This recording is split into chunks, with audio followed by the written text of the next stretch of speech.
Hello friends, welcome to Fantasy Gurutham YouTube channel.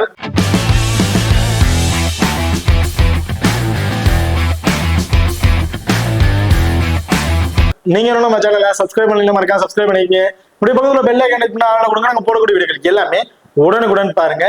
இன்னைக்கு நம்ம இந்த வீடியோல இந்தியா இங்கிலாந்து இவங்க ரெண்டு பேருக்கும் இடையில நடக்க இருக்கிற இரண்டாவது ஓடிஐ மேட்ச் பத்தி தான் பார்க்க போறோம். ஃபர்ஸ்ட் மேட்ச் வந்து முடிஞ்சிருச்சு. அந்த ஃபர்ஸ்ட் மேட்ச்ல இந்தியா வந்து வின் பண்ணிட்டாங்க. இது ரெண்டாவது ஓடிஐ மேட்ச். இந்த ரெண்டாவது மேட்ச்ல கண்டிப்பா இங்கிலாந்து வின் பண்ணி ஆகணும். அப்படி வின் பண்ணா மட்டும்தான் மூணாவது மேட்ச்ல யார் வின் பண்ணுவாங்க அப்படின்னு தெரிஞ்சு அவங்க தகுந்தாக்குல யார் வின்னிங்ஸ் அப்படின்னு தெரிய வரும். இந்த மேட்ச்ல இங்கிலாந்து தோத்துட்டாங்க அப்படின்னா இந்தியா வின் பண்ணிருச்சு அப்படின்னா கண்டிப்பா இந்தியாவுக்கு தான் ஓடிஐலையும் கப்பு இந்தியாவுக்கு தான் அப்படிங்கிற ஆல்ரெடி T20ல இந்தியா தான் வின் பண்ணிருக்கு. ஓடிஐ சீரீஸும் அப்புறம் இந்தியா தான் வின் பண்ணுது அப்படிங்கிற மாதிரி நம்ம முடிவு பண்ணிக்கலாம். இந்த மேட்ச் ரொம்ப ரொம்ப முக்கியமான மேட்சா இருக்கும் இங்கிலாந்தை பொறுத்த வரைக்கும். இந்த மேட்சோட ஒரு சின்ன ப்ரிவியூ வீடியோ தான் பார்க்க போறோம். வீடியோவை கடைசி வரைக்கும் ஸ்கிப் பண்ணாம பாருங்க. மேட்சை பொறுத்த வரைக்கும் 9ஆம் தேதி பிப்ரவரி நடக்கிறதுக்கு டைமிங் மதியம் 1:30 மணிக்கு வந்து நடக்க இருக்குது. பெனுவை பொறுத்த வரைக்கும் மரபரி ஸ்டேடியம் கட்டாக்ல தான் இந்த மேட்ச் வந்து நடக்கிறதுக்கு. இப்போ இந்த கட்டாக்கோட பிச் ரிப்போர்ட் அப்படின்னு எடுத்துட்டீங்கன்னா இது வந்து ஒரு பேட்டிங்க்கு ஃப்ரெண்ட்லியான பிச் அப்படிங்கிற மாதிரி சொல்லியிருக்காங்க. Full and full batsman dominate பண்றாங்க. ஒரு ஹையஸ்ட் ஸ்கோர் மினிமம் ஒரு ஆவரேஜா பாத்தீங்கன்னா ஒரு 300+ ஸ்கோர் வரையுமே அடிச்சிருக்காங்க. அந்த அளவுக்கு ஒரு ஸ்கோர் போறதுக்கான வாய்ப்புகள் இருக்கும் அப்படிங்கிற மாதிரி சொல்லியிருக்காங்க. இதுல போத் இன்னிங்ஸ்லயுமே இந்த ஃபாஸ்ட் போலர்ஸ்க்கு நல்லாவே சப்போர்ட்டிங். ரீசெண்டா அந்த மேட்சஸ்ல வந்து பாத்தீங்கன்னா ஃபாஸ்ட் போலர்ஸ் ரெண்டு இன்னிங்ஸ்ல ஃபர்ஸ்ட் போல் பண்ணாலும் சரி செகண்ட் போல் பண்ணாலும் சரி ரொம்பவே டாமினேட் பண்றாங்க. ஸ்பின்னர்ஸை கம்பேர் பண்ணும்போது இது ஃபுல் அண்ட் ஃபுல் ஒரு பேட்டிங் ட்ராக் அந்த மாதிரி தான் வந்து சொல்லியிருக்காங்க இந்த பெனுவை பொறுத்த வரைக்கும். ஓகே, இப்ப நீங்க வந்து நம்ம டெலிகிராம் சேனல் வந்து ஜாயின் பண்ணீங்கன்னா மறக்காம ஜாயின் பண்ணிக்கீங்க. லாஸ்ட் ஆஃப் அன் ஹவர்ல கிராண்ட் லீக் அண்ட் ஸ்மால் லீகோட ஒரு டெமோ டீம் வந்து கொடுக்குறோம். அந்த டீம் வந்து உங்க தகுந்த பிளேயர்ஸா இருக்கட்டும், அதை கேப்டன் வைஸ் கேப்டன் ஆகட்டும் சேஸ் பண்ணி ப்ளே பண்ணி பாருங்க. ரொம்ப ஒரு பெஸ்ட் ஆப்ஷனா வந்து இருக்கும். அது மட்டும் இல்லாம லாஸ்ட் ஆஃப் அன் ஹவர்ல ஸ்போர்ட்ஸ் ஆப்ல இருக்க பாப் ஆப்ஷனா இருக்கட்டும், குபேரா ஃபேண்டசி ஆப்ல இருக்க டியோ ஆப்ஷனா இருக்கட்டும், அது ரெண்டுலயுமே நாங்க எந்த ஆப்ஷன் வைஸ்ல ட்ரை பண்றோமோ அதே ஆப்ஷன் வைஸ்ல நாங்க டெலிகிராம் சேனல் வந்து கொடுத்துட்டு இருக்கோம். ஸோ மறக்காம நம்ம டெலிகிராம் சேனல் வந்து ஜாயின் பண்ணிக்கங்க. டிஸ்கிரிப்ஷன்ல லிங்க் இருக்கு. ஓகே, இப்போ அடுத்ததான் வெளியூர் கடை வந்து பாத்துரும். ஸோ வெனுவை பொறுத்த வரைக்கும் ஓவராலா 19 மேட்சஸ் வந்து பிளே பண்ணிருக்காங்க. பேட் ஃபர்ஸ்ட் பண்ணவங்க 8 மேட்சஸும், பேட் செகண்டா பண்ணாங்க 11 மேட்சஸும் வந்து வின் பண்ணிருக்காங்க. Average first score 249, highest score India 381 run, 6 wicket இழப்புக்கு வந்து அடிச்சிருக்காங்க. லோவர் ஸ்கோரை பொறுத்த வரைக்கும் பாகிஸ்தான் 148 ரன்னுக்கு 9 விக்கெட் வந்து இழந்திருக்காங்க. இப்ப அடுத்ததா இந்த வெனுவோட ரீசென்ட் ரெக்கார்ட் லாஸ்ட் 5 ஓடியை கம்பேர் பண்ணும்போது ஆவரேஜ் ஸ்கோர் 302 வரையும் அடிக்கிறதுக்கான வாய்ப்பு இருக்கும் அப்படிங்கிற மாதிரி சொல்லியிருக்காங்க. ஒரு ஆவரேஜ் ஸ்கோரே ஒரு 302, அப்ப ஹையஸ்ட் ஸ்கோர் எந்த அளவுக்கு போகும் அப்படிங்கிற மாதிரி நீங்களே எதிர்பாருங்க. ஸோ டோட்டல் விக்கெட்ஸ் ஓவராலா 76 விக்கெட்ஸ் வந்து கிடைச்சிருக்கு.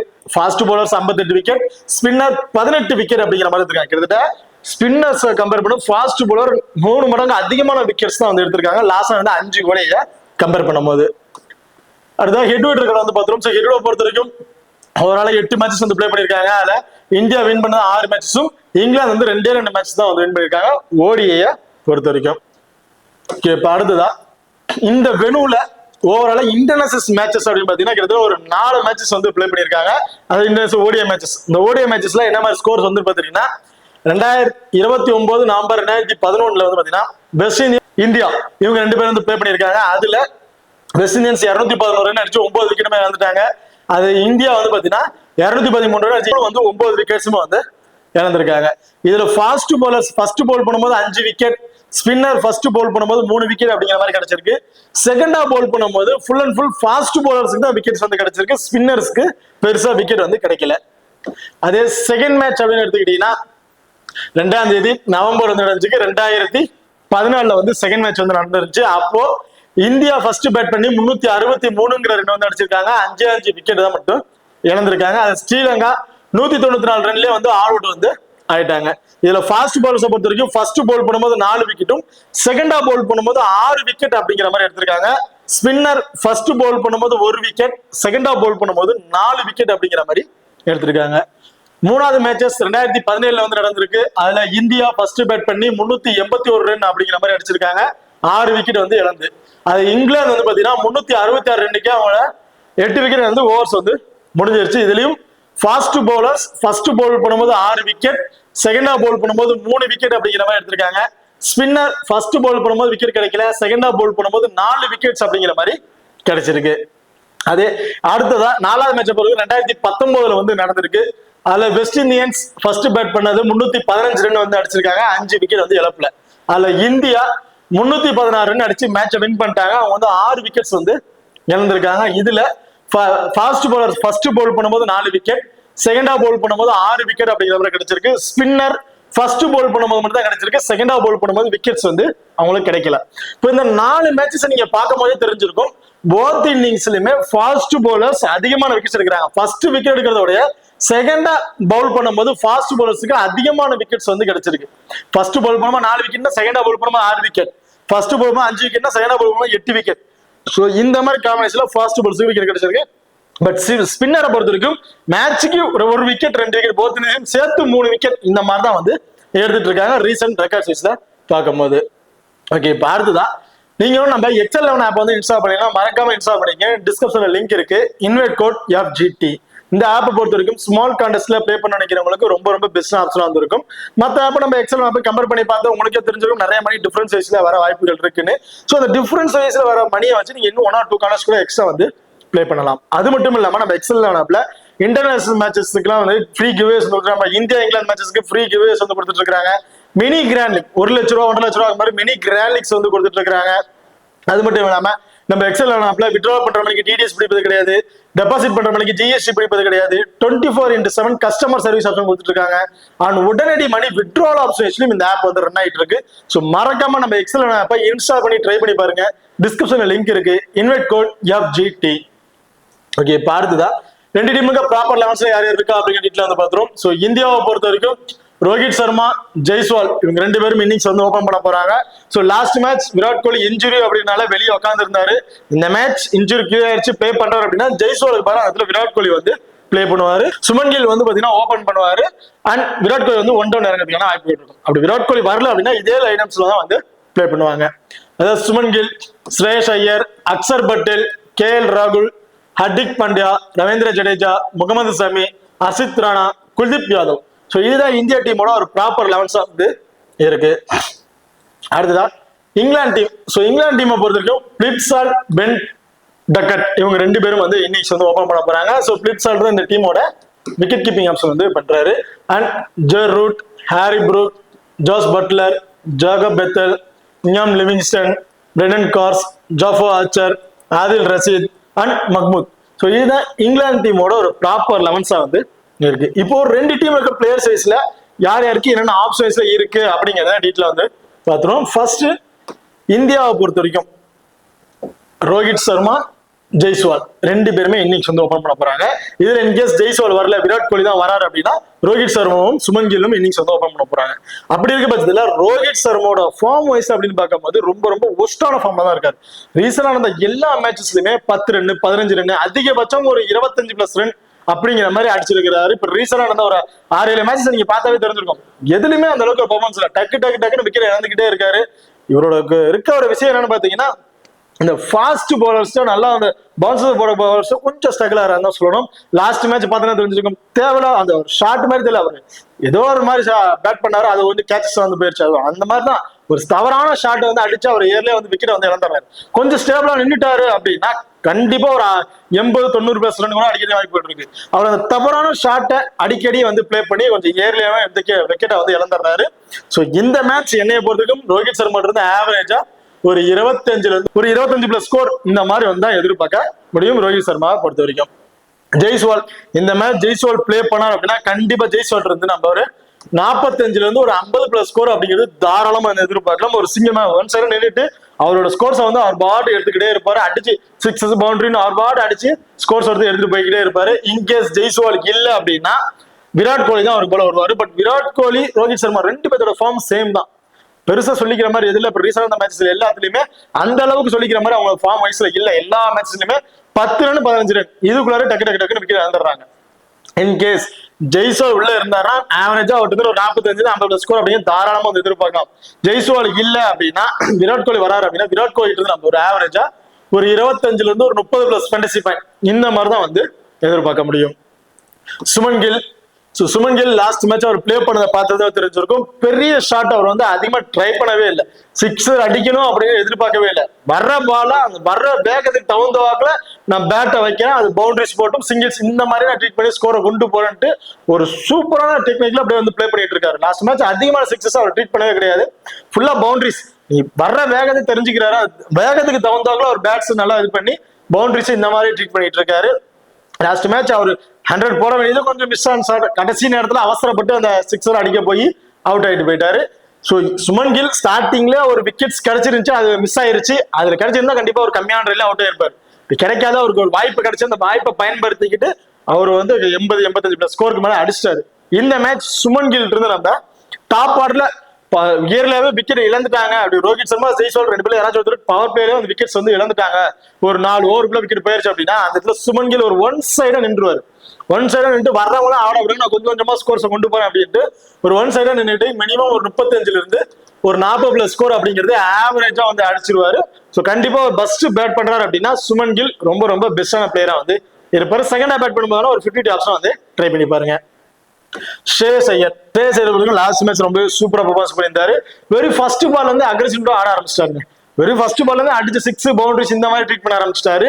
ஸோ ஸ்ரேயஸ் ஐயர் அவர் வர்ற டவுனுக்கு கண்டிப்பா இவட்டு நம்ம ஒரு 35 இருந்து ஒரு 40+ ஃபேண்டசி பாயிண்ட் அப்படிங்கிறத ஆவரேஜா வந்து எதிர்பார்க்கலாம் ஸ்ரேயஸ் ஐயரை பொறுத்த வரைக்கும். அக்ஷர் பட்டேல், ஸோ அக்ஷர் பட்டேலோட பேட்டிங்கோட லாஸ்ட் மேட்ச் டாப் ஆர்டர்ல ப்ரொவைட் பண்ணியிருந்தாங்க, அதை நல்லாவே பயன்படுத்திக்கிட்டாரு. எனக்கு எங்க டவுன் கொடுக்கணும் அந்த டவுனை வந்து நான் கரெக்டாக பயன்படுத்திக்க யூஸ் பண்ணிக்கன்னு சொல்லிட்டு அதுக்கு தகுந்த நல்லாவே வந்து ப்ளே பண்ணிட்டாரு. பேட்டிங்லும் ஒரு 50+ ஸ்கோர் மாதிரி அடிச்சிட்டாரு, ஒரு விக்கெட் அப்படிங்கிற மாதிரி எடுத்துட்டாரு.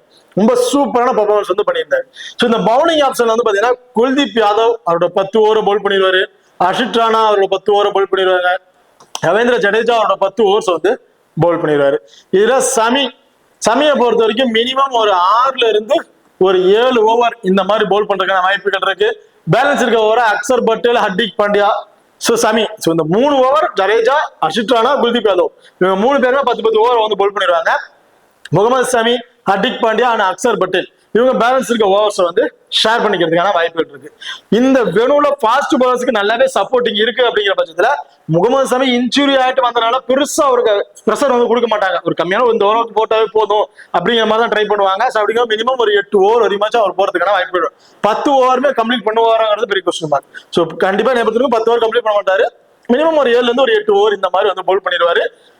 இதுல ஹர்திக் பாண்டியா ஒரு 6ல இருந்து ஒரு 7 ஓவர் அப்படிங்கிற மாதிரி பவுல் பண்றதுக்கான வாய்ப்புகள் இருக்கும். அக்ஷர் பட்டேலோட ஓவர் கொஞ்சம் கம்மியா இருக்கிறதுக்கான வாய்ப்புகள் இருக்கு.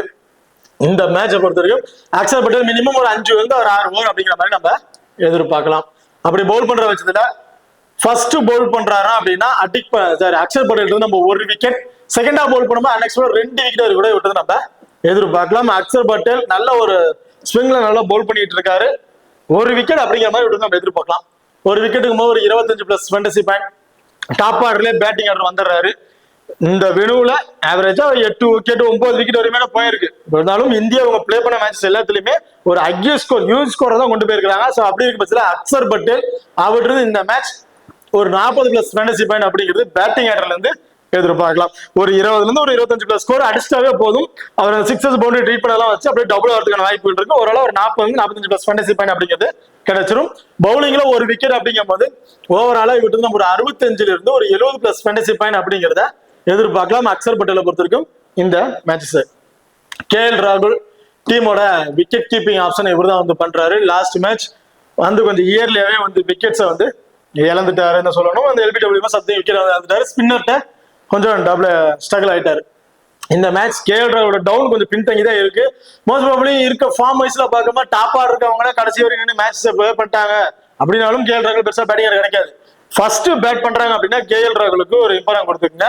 ஏன்னா கேஎல் ராகுல் வந்து நம்ம ஒரு ஆவரேஜா இந்த ஒரு 25ல இருந்து ஒரு 30+ ஸ்கோர் அப்படிங்கறத எதிர்பார்க்கலாம் இந்த மேட்சஸை பொறுத்த வரைக்கும். ஸோ அப்படி இருக்க பட்சத்தில் கேஎல் ராகுல் அவர் விக்கெட் கீப்பிங் பண்றது மூலமா ஒரு 20+ ஃபேண்டசி பாயிண்ட், ஒரு 30+ ஃபேண்டசி பாயிண்ட் பேட்டிங் ஆர்டர்ல கிடைக்குது அப்படின்னா ஒரு 50ல இருந்து ஒரு 55+ ஃபேண்டசி பாயிண்ட் அப்படிங்கறத ஆவரேஜா வந்து எதிர்பார்க்கலாம் கேஎல் ராகுல பொறுத்த வரைக்கும்.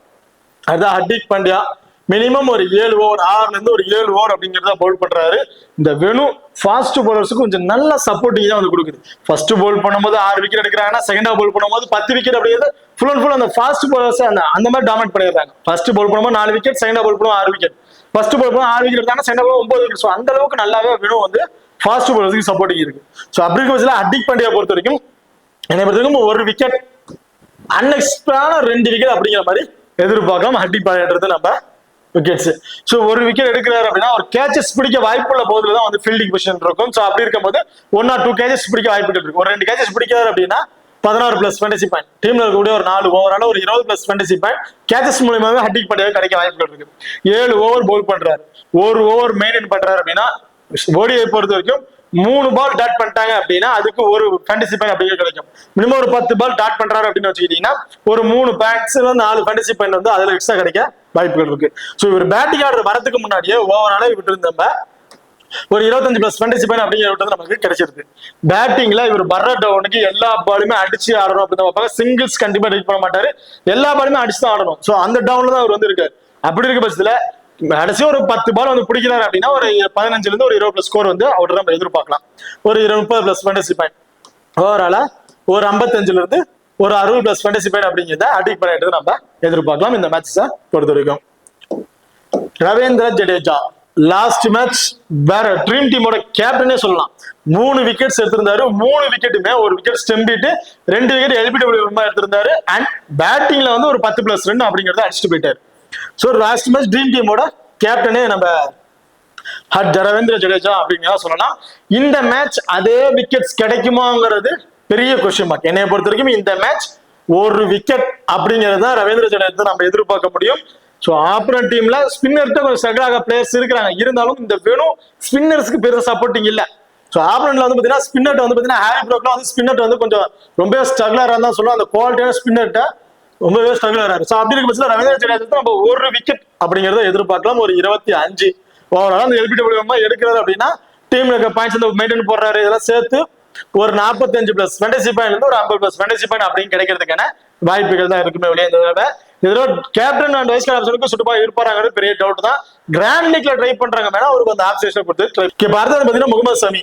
ஸோ முகமது சமியை பொறுத்த வரைக்கும் 7ல இருந்து ஒரு 8 ஓவர் இந்த மாதிரி பவுல் பண்றதுக்கான வாய்ப்பு இருக்கு. ஃபர்ஸ்ட் பவுல் பண்றாரு அப்படின்னா இவர்கிட்ட நம்ம ஒரு 2 விக்கெட் அன்எக்ஸ்பெக்டடான 3 விக்கெட் அப்படிங்கிற மாதிரி எதிர்பார்க்கலாம். செகண்டா பவுல் பண்றாரு அப்படின்னா ஒரு விக்கெட் அன்எக்ஸ்பெக்டடான 2 விக்கெட். ஸோ இந்த மாதிரி ஆப்ஷன் தான் எதிர்பார்க்க முடியும் முகமது சமியை பொறுத்த வரைக்கும். இந்த மேட்ச் ஃபர்ஸ்ட் பவுல் பண்றாங்கன்னா 2 விக்கெட் அன்எக்ஸ்பெக்டடான 3 விக்கெட் வரையும் எதிர்பார்க்கலாம். செகண்டா பவுல் பண்றாங்கன்னா ஒரு விக்கெட் கம்பல்சரி கிடைச்சிடும். அன்எக்ஸ்பெக்டடான 2 விக்கெட் அப்படிங்கிற மாதிரி எதிர்பார்க்கலாம். ஹர்ஷித் ராணா ஃபர்ஸ்ட் பவுல் பண்றாருன்னா மஸ்ட் ட்ரை ஆப்ஷன். 2 அதிகபட்சம் 3 விக்கெட் வரையும் தாராளமாக இருந்து எதிர்பார்க்கலாம். இந்த வினோத் ஸ்பின்னர்ஸ் ஃபாஸ்ட் பவுலர்ஸ் நல்லாவே சப்போர்ட்டிங் இருக்கனால கண்டிப்பா ஹர்ஷித் ராணா அந்த ஸ்டார்டிங் அந்த பவர் பிளேலயே அவர் பவுல் பண்ற பட்சத்தில் இருக்கனால கண்டிப்பா விக்கெட் அவர்கிட்ட எதிர்பார்க்கலாம். ஒரு 2ல இருந்து 3 விக்கெட்ஸ் வந்து எதிர்பார்த்தலாம். செகண்டா பவுல் பண்றாரு அப்படின்னா 1 அதிகபட்சம் 2 விக்கெட். ஸோ இந்த மாதிரி ஹர்ஷித் ராணா நம்ம எதிர்பார்க்க முடியும். Kuldeep Yadav left hand chinaman bowler. So என்னைய பொறுத்த வரைக்கும் குல்தீப் யாதவ் லாஸ்ட் மேட்ச் பெருசா விக்கெட் எடுக்கல. லாஸ்ட் வந்து ஒரு விக்கெட் எடுத்திருந்தாரு. 10 ஓவருமே வந்து பவுல் பண்றாருங்க. அது வந்து அவருக்கு வந்து கிடைக்கிற ஒரு பிளஸ். 10 ஓவர்ல மினிமம் ஒரு 20 பால் டாட் பால் போட்டாரு அப்படின்னா 3 பாலுக்கு ஒரு ஃபேண்டசி பாயிண்ட் வந்து கிடைக்கும். 20 பாலுங்கும் போது கிட்டத்தட்ட ஒரு 7ல இருந்து ஒரு 8 சம்திங் ஃபேண்டசி பாயிண்ட் அவருக்கு கிடைச்சிருது. ஒரு கேச்சஸ் பிடிக்கிறாரு, டீமுக்கு பாயிண்ட் சேர்த்து கிட்டத்தட்ட ஒரு 12 பிளஸ் ஃபேண்டசி பாயிண்ட் அந்த கேச்சஸ் மூலமே கிடைச்சிருது. ஒரு டாட் பால் வந்து ஒரு 20 பால் டாட் பால் போடுறாருன்னா ஒரு 8 பிளஸ் ஃபேண்டசி பாயிண்ட் அதுல வந்து அவர் கிடைச்சிருது. ஓவராலா ஒரு 20 பிளஸ் ஃபேண்டசி வந்து விக்கெட்ஸ் எடுக்காம ஒரு 20 பிளஸ் ஃபேண்டசி பாயிண்ட் வந்து கிடைச்சிருது. இந்த மேட்ச் கண்டிப்பா குல்தீப் யாதவ் செகண்டா பவுல் பண்றாருன்னா 2 விக்கெட் அப்படிங்கறத எதிர்பார்க்கலாம். ஆனா ஒரு 25 அதுவும் அந்த எல்பிடபிள்யூ மூலமா எடுத்துட்டாரு அப்படின்னா மினிமம் ஒரு 35 பிளஸ் ஃபேண்டசி பாயிண்ட் அப்படிங்கறத கிடைச்சிடும்.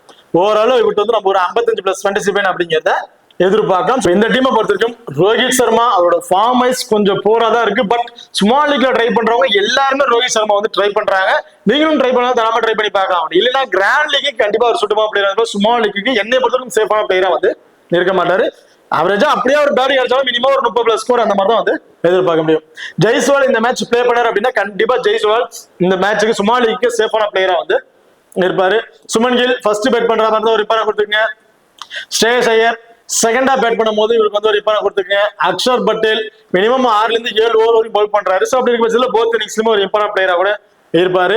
KL ராகுல் கிராண்ட் லீக்ல ட்ரை பண்ணும் போது ஒரு 10க்கு ஒரு 7 டீம்ல மல்டிபிள் டைம்ல சேஞ்சஸ் பண்ணி பிளே பண்ணி பாருங்க. ஸ்மால் லீக் ட்ரை பண்றீங்க அப்படின்னா ரொம்ப ரிஸ்கான ஆப்ஷன் தான். பேட்டிங் ஆர்டர் வந்து அவர் அந்த ஸ்கோர் அடிச்சு ட்ரீம் டீம்ல வருவாராங்கிறது டவுட் தான். ஏதாவது ஒரு டீம்ல நான் ஸ்மால் லீக்ல நான் ரிஸ்க் எடுக்க தயார் ஒரு பிளேயர் அப்படின்னு வச்சீங்கன்னா நீங்க KL ட்ரை பண்ணி பார்க்கலாம். அப்படி இல்லைன்னா KL ராகுல் பொறுத்திருக்கும் கிராண்ட் லீக்கே கண்டிப்பா ஒரு சேஃபான பிளேயரா பெஸ்டான பிளேயரா வந்து இருப்பாரு. ஹர்திக் பாண்டியா 6ல இருந்து ஒரு 7 ஓவர் கண்டிப்பா போத் இன்னிங்ஸ்லயுமே ஒரு இம்பார்ட்டன்ட் பிளேயரா வந்து இருப்பாரு. ரவீந்திர ஜடேஜா ஃபர்ஸ்ட் பவுல் பண்றாங்க ஒரு 50 டாப்ஸ் ட்ரை பண்ணிட்டு செகண்டா பவுல் பண்ணும்போது இவருக்கு வந்து ஒரு இம்பார்ட்டன்ட் கொடுத்து ட்ரை பண்ணி பாருங்க. முகமது சமி ஃபர்ஸ்ட் பவுல் பண்றாருன்னா மஸ்ட் ட்ரை ஆப்ஷன், செகண்டா பவுல் பண்ணும்போது 50 டாப்ஸ் கூட நீங்க ட்ரை பண்ணி பார்க்கலாம். ஹர்ஷித் ராணா ஃபர்ஸ்ட் பவுல் பண்ணா 2 அதிகபட்சம் 3 விக்கெட், செகண்டா பவுல் பண்ணா 1 அதிகபட்சம் 2 விக்கெட். ஸோ இந்த மாதிரி ஆப்ஷன்ல வந்து விட்டுருந்தாங்க எதிர்பார்க்கலாம். குல்தீப் யாதவ் செகண்டா பவுல் பண்ணும்போது அவருக்கு வந்து இம்பார்ட்டன்ட் கொடுத்துருங்க. ஃபர்ஸ்ட் பவுல் பண்ணாலும் ஒரு 50 டாப்ஸ் வந்து ட்ரை பண்ணி பாருங்க. இந்த டீமை பொறுத்த வரைக்கும் ஸ்மால் லீக்ல சேஃபா ட்ரை பண்ண கேப்டன் வைஸ் கேப்டன் வந்து பாத்தீங்கன்னா மோஸ்ட்லி ஹர்திக் பாண்டியா ஒரு சேஃபான கேப்டன் வைஸ் கேப்டன் இருப்பாரு. எல்லாருமே ஹர்திக் பாண்டியா கொடுத்து ட்ரை பண்ணி பார்த்திருப்பாங்க. நீங்க ஏதாவது சேஞ்சஸ் தேவைப்படுது அப்படின்னு நினைச்சீங்கன்னா இந்த மாதிரி ஜெய்ஸ்வால் கூட நீங்க ஒரு வைஸ் கேப்டன் கொடுத்து நீங்க ட்ரை பண்ணி பார்க்கலாம். இதே கிராண்ட் லீக்ல ட்ரை பண்ணும்போது அக்சர் பட்டேல் ஒரு கேப்டன் வைஸ் கேப்டன் சுத்தமா பிளேயரா இருந்திருப்பாரு. ஹர்ஷித் ராணா அல்லது முகமது சமி 2 பேரும் யாராச்சும் ஒருத்தர் கேப்டன் வைஸ் கேப்டனுக்கு ரொம்ப ஒரு சுத்தமா பிளேயரா இருந்திருப்பாங்க கிராண்ட் லீக்ல நீங்க ட்ரை பண்ணும்போது. பார்த்தா பாத்தீங்கன்னா இங்கிலாந்து டீமை பொறுத்த வரைக்கும் பிளிப்சால்ட், பென் டக்கட் 2 பேருமே இன்னிங்ஸ் வந்து ஓபன் பண்றாங்க. பிளிப்சால்ட் ரீசன்ட் ஃபார்ம் சொல்லிக்க அந்த அளவுக்கு ஒரு நல்ல ஃபார்ம் தான் பண்ணிட்டு இருக்காரு. T20 பொறுத்த வரைக்கும் ஃபர்ஸ்ட் பேட் பண்ணும்போது டக்கு கீழே இருந்திருந்தாரு, செகண்டா பேட் பண்ணா ஒரு நல்ல பெர்ஃபார்மன்ஸ் ஸ்கோர்ஸ் வந்து கொண்டு வந்திருந்தாரு. பட் ODIல ஃபர்ஸ்ட் மேட்ச் வேற லெவல் பெர்ஃபார்மன்ஸ் பண்ணாரு. தேவையில்லாத ரன் அவுட் அவர் வந்து ஆகிட்டார். அந்த ரன் அவுட் ஆகல அப்படின்னா கண்டிப்பா அவர் ஒரு 70-80+ ஸ்கோர் வரைக்கும் கூட அடிச்சிருப்பாரு. அந்த தேவையில்லாத ரன் அவுட்ல தான் அவரோட ஸ்கோர்ஸ் வந்து 47 ரன் சம்திங், அதுல 50 கூட அடிக்க முடியாம கொஞ்சம் அவுட் ஆயிட்டு வெளியே போயிட்டாரு. அதுவும் பென் டக்கட்டால் தான் தேவையில்லாம அவர் 2 ஒடியாண்டாரு. அந்த இதுல இவர் சேஞ்ச் பண்ணிருக்கலாம், பட் பண்ணாதது ஒரு மைனஸா வந்து போயிருச்சு. இந்த மேட்ச் பிளிப்சால்ட் விக்கெட் கீப்பிங் பண்றாரு, டாப் ஆர்டர்ல வரதுனால கண்டிப்பா வந்து போத் இன்னிங்ஸ்லயுமே ஒரு இம்பார்ட்டன்ட் பிளேயரா இருந்திருப்பாரு. அந்த விக்கெட் கீப்பிங் மூலமா கிடைக்கிற ஃபேண்டசி பாயிண்ட், இவர் பேட்டிங் இருந்து கிடைக்கிற ஃபேண்டசி பாயிண்ட் எல்லாம் சேர்த்து ஒரு ஆவரேஜா ஒரு 60ல இருந்து 70+ ஃபேண்டசி பாயிண்ட் அப்படிங்கிறத ஆவரேஜா வந்து எதிர்பார்க்கலாம். Ben Duckett recent form wise ரொம்ப ரொம்ப சூப்பரான ஃபார்ம்ல இருக்காரு.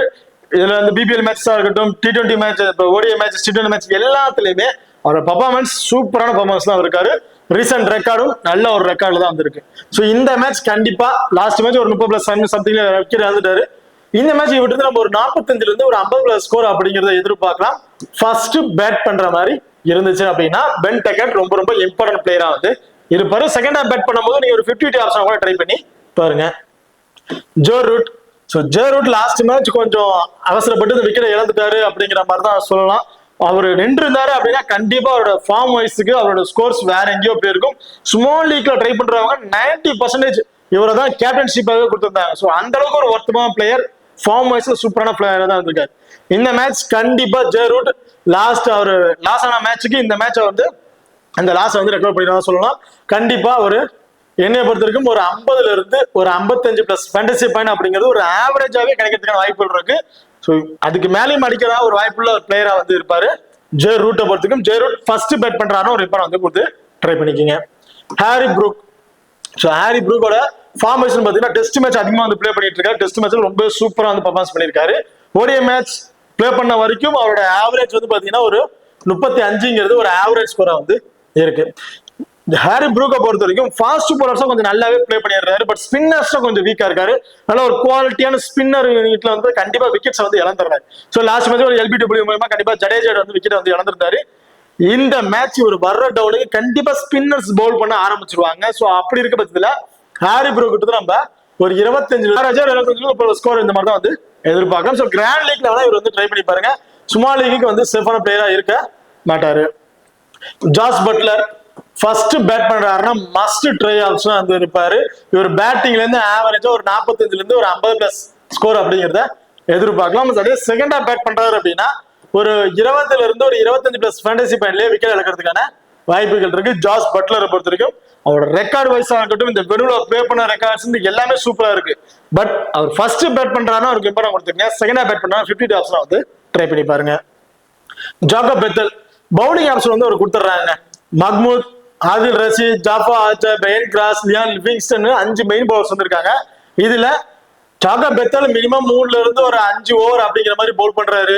ஜே ரூட் ஒரு 2ல இருந்து ஒரு 3 ஓவர் அப்படிங்கிற மாதிரி பவுலிங் ஆப்ஷன் வந்து கொடுத்துட்றாங்க. இதுல 10 ஓவர்னு அப்படின்னு பாத்தீங்கன்னா மஹ்மூத் ஒரு 10 ஓவர் பவுல் பண்ணிடுறாரு. Jofra Archer 10 over, Adil Rashid கூட ஒரு 10 ஓவர் பவுல் பண்றதுக்கான வாய்ப்புகள் இருக்கு. பேலன்ஸ் ஓவர் பெயன் கிராஸ், Liam Livingstone, Jacob Bethell. So இந்த மாதிரி ஆப்ஷன்ஸ்ல இவங்க பவுலிங் வந்து ஷேர் பண்ணிக்கிறாங்க. இதெல்லாம் ஸ்டார்டிங்ல பவர் பிளேலயே ஜாஃபா ஆர்ச்சர் வந்து பவுல் பண்ணிடுறாரு. டெத் ஓவர்லயும் ஜாஃபா ஆர்ச்சர் அண்ட் மஹ்மூத் இவங்க வந்து பவுல் பண்ணக்கான வாய்ப்புகள் வந்து இருக்கு. இந்த மேட்ச் ஜாகப் பெத்தல் மினிமம் 3 ஓவர் அப்படிங்கிற மாதிரி பவுல் பண்றதுக்கான வாய்ப்புகள் இருக்கு. செகண்டா பவுல் பண்றாரு அப்படின்னா ஜாகப் பெத்தலுக்கு வந்து ஒரு இம்பார்ட் கொடுத்துங்க. ஃபர்ஸ்ட் பவுல் பண்ற மாதிரி இருந்துச்சுன்னா ஒரு 50 ஆப்ஷன் கூட நீங்க ட்ரை பண்ணி பாருங்க. அடுத்த லியாம் லிவிங்ஸ்டன். ஸோ லியாம் லிவிங்ஸ்டனை பொறுத்த வரைக்கும் அவர் வந்து நான் ஆல்ரெடி சொன்ன மாதிரி தான் T20க்கு நல்ல ஒரு ஆக்டிவான பிளேயர், பட் ஓடிக்கு சேஃபான பிளேயரா இருப்பாராங்கிறது பெரிய டவுட் தான். ஏன்னா வெரி ஃபர்ஸ்ட் பால் வந்து அக்ரெசிவ் பிளே பண்றாரு, அது ஓடிக்கு வந்து சுட்டா இருக்காது. ஸோ அது இல்லாம இவரோட டவுனும் ரொம்ப கீழே இருக்கு. இவர் வர்ற டவுனுக்கு கண்டிப்பா இவர்கிட்ட நம்ம ஒரு 25 பிளஸ் ஃபேண்டசி பாயிண்ட் வந்து ஒரு 30 பிளஸ் ஃபேண்டசி பாயிண்ட் இந்த மாதிரி தான் வந்து எதிர்பார்க்க முடியும். 25 பிளஸ் ஃபேண்டசி பாயிண்ட் அப்படிங்கிறத எதிர்பார்க்கலாம். பவுல் பண்றாரு பட்சத்துல ஒரு விக்கெட் அப்படிங்கிறத எதிர்பார்க்கலாம் செகண்டா பவுல் பண்ற பட்சத்துல. பெடன் கிராஸ் லாஸ்ட் மேட்ச் பெருசா விக்கெட் எதுவும் கிடைக்கல. இந்த மேட்ச் ஃபர்ஸ்ட் பவுல் பண்ற அப்படின்னா பெடன் கிராஸ் வந்து 2 கூட எதிர்பார்க்கலாம். ரொம்ப ஒரு குவாலிட்டியான பவுலர். கண்டிப்பா ஃபர்ஸ்ட் பவுல் பண்றாங்கன்னா பெடன் கிராஸ்க்கு வந்து ஒரு இம்பார்ட் கொடுத்துங்க. செகண்டா பவுல் பண்ணும்போது ஒரு 50 ஆப்ஷன் வந்து ட்ரை பண்ணி பாருங்க. ஜாஃபா ஆர்ச்சர் போத் இன்னிங்ஸ்லயுமே ஒரு இம்பார்ட்டன்ட் பிளேயரா வந்து இருப்பாரு. ரீசன்ட் வைஸா இருக்கட்டும் கண்டிப்பா விக்கெட் ஆப்ஷன் உள்ள பிளேயர் தான். இந்த வெனுல ஃபாஸ்ட் பவுலர்ஸ்க்கு போத் இன்னிங்ஸ் சப்போர்ட் இருக்கு. நல்லா ஒரு ஃபாஸ்ட் வீட்ல பவுன்சஸ் போடக்கூடிய ஒரு பவுலர். கண்டிப்பா 2 விக்கெட் அப்படிங்கறத இவர்கிட்ட நம்ம தாராளமா எதிர்பார்க்கலாம் போத் இன்னிங்ஸ்லயும் சேர்த்து. அதே பேட்டிங் வந்தோம்னா ஒரு ஹிட்டிங் எலிஜிபிலிட்டி ரொம்ப ஸ்ட்ராங்கான ஹிட்டிங்ல தான் இருக்காரு, பவர்ஃபுல் ஹிட்டிங்ல தான் இருக்காரு. வந்த 3 பால்ல வந்து 15 ரன் சம்திங் வந்து அடிச்சுட்டு போயிட்டார். என்னை பத்திரிக்கும் ஜாஃபா ஆர்ச்சர் இந்த மேட்ச் பேட்டிங் ஆர்டர் வந்தார் அப்படின்னா தாராளமா ஒரு 25 பிளஸ் ஸ்கோர் வரைக்கும் கூட எதிர்பார்க்கலாம். பட் வரமாட்டார் தான் என்னோட பற்றி தனிப்பட்ட கருத்து. ஏன்னா டாப் ஆர்டர் இருக்காங்க, மேட்ச் முடிக்கிறதுக்கான வாய்ப்புகள் இருக்கு. வந்தாருன்னா ஒரு 15 இருந்து 20 பிளஸ் ஃபேண்டசி அப்படிங்கிறத எதிர்பார்க்கலாம். ஆதில் ரஷீத் ஃபர்ஸ்ட் பவுல் பண்றாரு அப்படின்னா ஒரு விக்கெட்டும், செகண்டா பவுல் பண்ணும்போது 2 விக்கெட் அப்படிங்கிற மாதிரி ஆப்ஷன்ஸ்ல நம்ம எதிர்பார்க்கலாம். ஸோ ஆதிரேஷோட அந்த டேர்ன் கட்டிங்க்கு வந்து ஆதிரேஷோட அந்த ஸ்பின்னர் ஈவெண்ட்டுக்கு வந்துட்டு கொஞ்சம் நான் ஆப்னன் டீம்ல இந்தியா டீம்ல வந்து கொஞ்சம் ஸ்ட்ரகிளாக சொல்லலாம். அவர் வர டவுனுக்கு அடுத்த ஒரு பேட்ஸ்மேன் கொஞ்சம் ஸ்ட்ரகிளாக விக்கெட்டை வந்து இழந்துடுறாங்க. செகண்டா பவுல் பண்றாங்கன்னா ஆதில் ரஷீத் கண்டிப்பா ஒரு இம்பார்ட்டன்ட் பிளேயரா வந்திருப்பாரு. ஃபர்ஸ்ட் பவுல் பண்ற மாதிரி ஒரு 50 ஆப்ஷன் வந்து ட்ரை பண்ணிக்கிங்க. மஹ்மூத். ஸோ மஹ்மூதோட ரீசன்ட் ரெக்கார்ட் T20ல வந்து பாத்தீங்கன்னா ஒரு மேட்ச் வந்து பிளே பண்ணாரு. அந்த ஒரு மேட்ச்லயும் 2 விக்கெட் ஃபர்ஸ்ட் பவுல் பண்ணா சரி, செகண்ட் பவுல் 2 விக்கெட் எடுப்பா சொல்லி எடுத்துட்டு போயிட்டாரு. ODI ஃபர்ஸ்ட் மேட்ச்ல 2 விக்கெட் அப்படிங்கிற மாதிரி எடுத்துட்டாரு.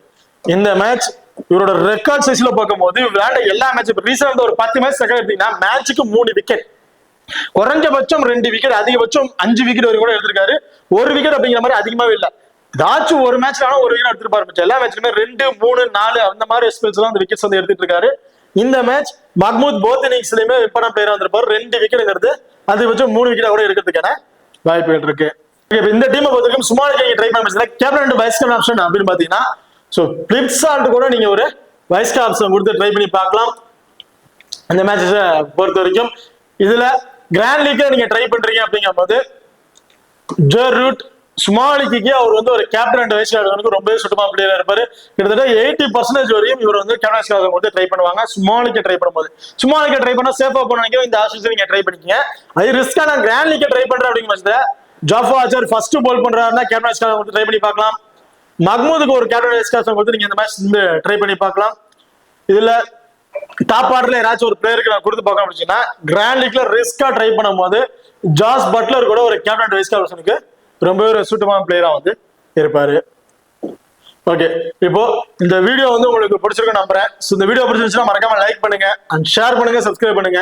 இந்த வீடியோ பத்தி கருத்துக்கள் இருந்தா மறக்காம கமெண்ட் பண்ணுங்க. தேங்க்யூ.